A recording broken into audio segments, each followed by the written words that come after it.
Mari sini dekat-dekat. Aku nak beritahu kamu satu perkara yang paling menyakitkan hati para kaki rasuah, perasuah, penerima rasuah, pemberi rasuah, makan rasuah, yang tak pernah malu rasuah, yang macam-macam lah. Yang sangat suka menyokong rasuah, yang penyokong rasuah mungkin tak tahulah.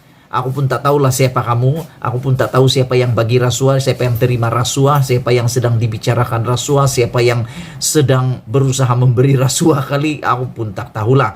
Tapi perkara kali ini, diam-diam, jangan kuat sangat, nanti orang tahu.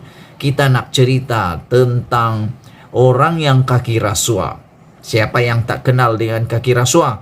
Siapa yang tak kenal apa itu rasuah?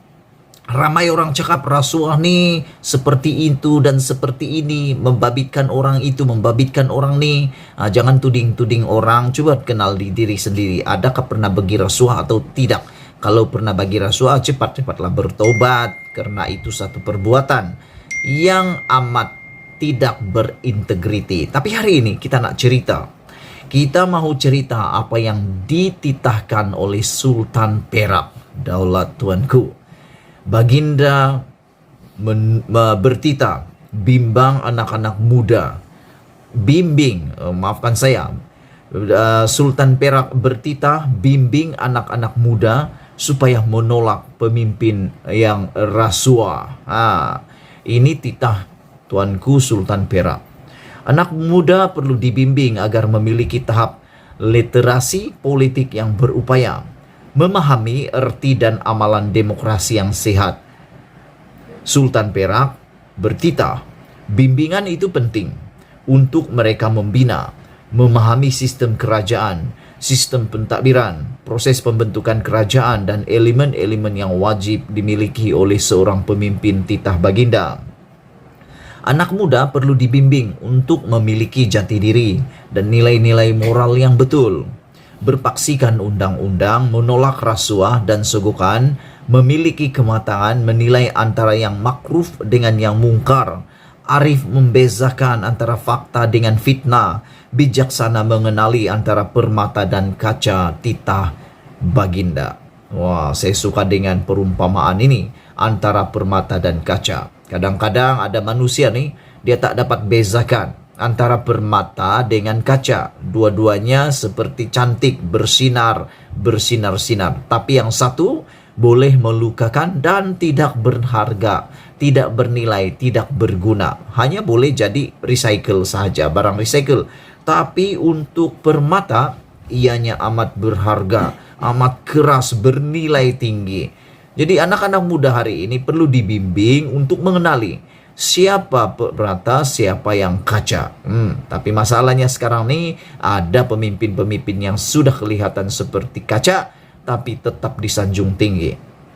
Baginda bertitah demikian selepas berkenan melancarkan buku Pilihan Raya Demokrasi Malaysia tulisan bekas pengerusi Suruhanjaya Pilihan Raya Malaysia, Tan Sri Abdul Rashid Abdul Rahman, dan penganalisis politik Dr. G.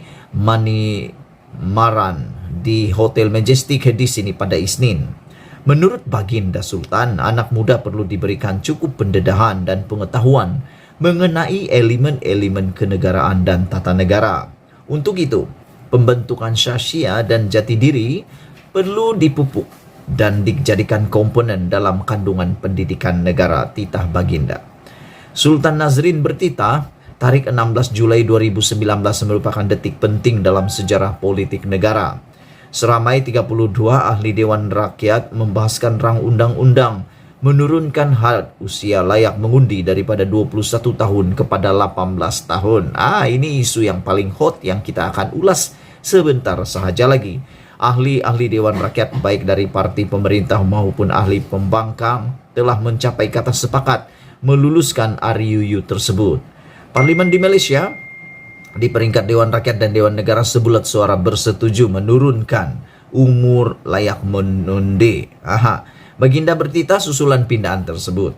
Lebih 7 juta orang dijangka terdaftar secara otomatik sebagai pengundi baharu dalam pilihan raya umum PRU 15 akan datang. Ini satu nilai, ini satu angka yang amat besar. lebih 7 juta orang dijangka didaftarkan secara otomatis, mereka yang berusia 18 tahun dan ke atas. Jadi ini satu berita yang perlu ditanggapi dengan baik, sebaik-baiknya oleh semua parti politik, ahli politik, pemimpin politik. Karena anak-anak muda pada hari ini adalah seperti, kalau kamu pernah dengar pepatah, mereka tuh di dunia politik, mereka seperti kain putih yang perlu dicorakkan oleh negara, oleh pemimpin negara. Kalau kali pertama mereka mengundi nanti sudah dicorakkan dengan warna bersilang-silang, biru, merah, kuning, hitam, hijau, putih, dan sebagainya. Begitulah juga hasil kepada masa depan negara kita. Bak kata seorang bijak pandai, masa depan Malaysia, masa depan kita bukan bermula esok, tapi masa depan adalah hari ini. Jadi kalau nanti pilihan raya, anak-anak muda yang 18 tahun ini sudah didedahkan dengan perbuatan-perbuatan yang tidak berintegriti ketika mereka mengundi. Dan kalaulah memang katakanlah wujud sogokan sini sana yang tersembunyi yang kita tidak tahu, ini akan mempengaruhi anak-anak muda kita dan menentukan masa depan Malaysia pada masa akan datang. Mereka ini yang akan memimpin. Jadi kalau mereka sudah awal-awal, kain putih ini sudah diawal-awalkan dengan perbuatan yang tidak berintegriti, tidak mustahil mereka akan meniru sampai bila-bila kita akan meniru. Kita akan ada pemimpin yang meniru perbuatan yang tidak berintegriti. Ini meningkatkan bilangan pengundi lebih 50% daripada bilangan pengundi berdaftar semasa PRU dahulu. Diunjurkan seramai 15 juta atau 66% pengundi berada dalam zon 18 hingga 40 tahun. Bermakna golongan muda akan memiliki suara politik yang lebih dominan untuk memilih pemimpin dan menentukan kerajaan. Titah Baginda. Tambah Baginda lagi, keputusan tersebut hendaklah dilihat bukan sekadar memberi hak mengundi kepada golongan remaja, tetapi ditafsir sebagai peluang yang memberikan kuasa lebih besar kepada anak muda untuk memilih pemimpin dan mencorakkan kerajaan. Itu yang saya telah ulas tadi. Kuasa yang besar ini, yaitu lebih daripada 66% pengundi pada masa hadapan yang berusia 18 hingga 40 tahun ini, akan menentukan siapa pemimpin yang dipilih dan apa corak kerajaan yang akan kita miliki 2, 3, 4, 5, 6, 7, 10 tahun akan datang. Anak-anak muda inilah yang akan memimpin. Sekiranya anak-anak muda ini tidak dipimpin untuk mengerti apa itu rasuah, menolak rasuah, dan awal-awal sudah dipimpin dengan rasuah, maka saya percaya satu hari nanti tidak keterlaluan kita cakap apa yang mereka lihat mungkin akan ditiru.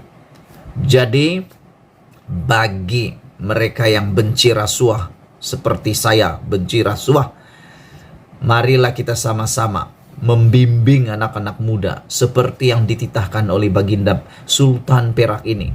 Bimbing anak-anak muda supaya menolak rasuah, karena kita mau negara Malaysia yang bebas rasuah, yang betul-betul membenci rasuah. Itu saja untuk kali ini. Jangan kuat-kuat cakap, ulasan Anda jangan malu-malu. Sila tinggalkan komen Anda untuk isu pada kali ini. Bagi yang mereka yang benci rasuah, tulislah sebanyak mungkin komen Anda bahwa Anda memang benci dengan rasuah. Bagi yang tidak benci rasuah, nanti dia akan cakap lah tuh dia benci dengan ulasan kali ini. Tapi tak apalah, yang kita tahu kita mau bimbing anak-anak muda dia menjadi benar-benar berintegriti dan membenci rasuah. Kita jumpa lagi. Bye-bye.